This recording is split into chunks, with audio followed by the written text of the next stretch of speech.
I think with a quick, most of our kids are going to be able to identify the y-intercept. Now, if we got to put this on graph paper, and they'll be able to get the slope of this line. And then I think with a little reminder, horizontal lines will be, but this is the piece.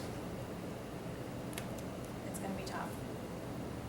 They're going to have to find me. Erica, perfect. I can think of Strugglers, 7 kids right now that are going to get lost here. So why don't I take the 7 and we'll work on putting these 2 points in the calculator. We can write the equation for this line, and then when we come back together, everyone will be prepared for doing all 3. We'll look at the list closely, but like I said, I can think of 7 kids. Why don't I'll take those 7 to another classroom, and we'll work on a couple examples just like this. that's fine. And then I'll show them how to put it in the calculator and take it from there.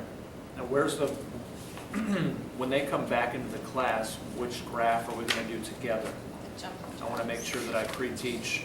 Because they're going to do a jumping jacks. They're going to get up, do some jumping jacks, slow, rest, fast. So they have 3 pieces.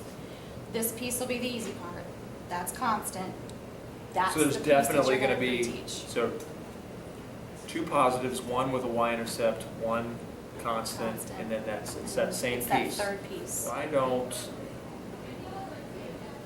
15? first, let's do this. First period, how about if I'll get my kids coming even before class starts. That'll buy me 5 extra minutes. Right. So what you're looking at on the screen is called a piecewise function. What do you think that means when I say piece? Think of it as pieces. It's a pieces function. What do you think that means?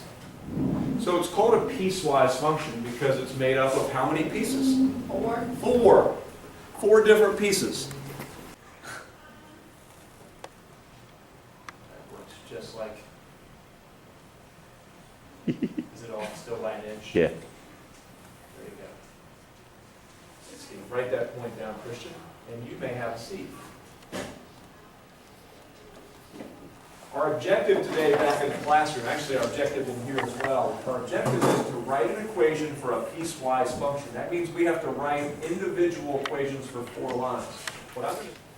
All right, so where Logan has already gone is to a new list and spreadsheet. So can you all go to a new list and spreadsheet?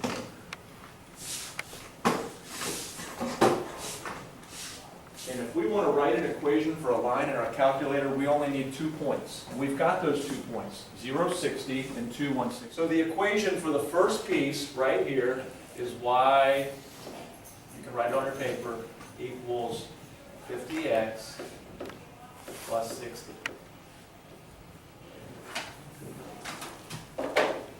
So really our outcome today wasn't about making the piecewise, it was more about writing the equation. So Logan, how many pieces do we have to write for? 1, 2. I'm asking Logan, how many pieces do we need? 3 pieces. All right. TJ, in about 10 seconds, I'm going to ask you about the first piece. Okay, you ready?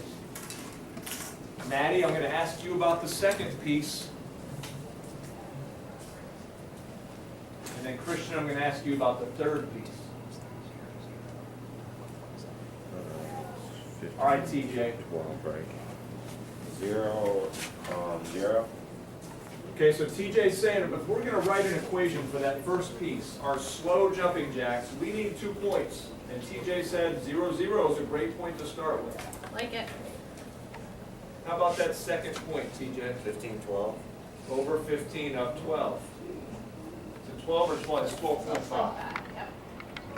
All right, let's see if everybody in the room can write an equation with your calculator in under a minute for that first section. Go. Come on, hustle, hustle. No, you can do it. I know Miss Hofstetter holds the record at 22 I have to seconds. start by changing that. She holds the record at 22 seconds to write an equation.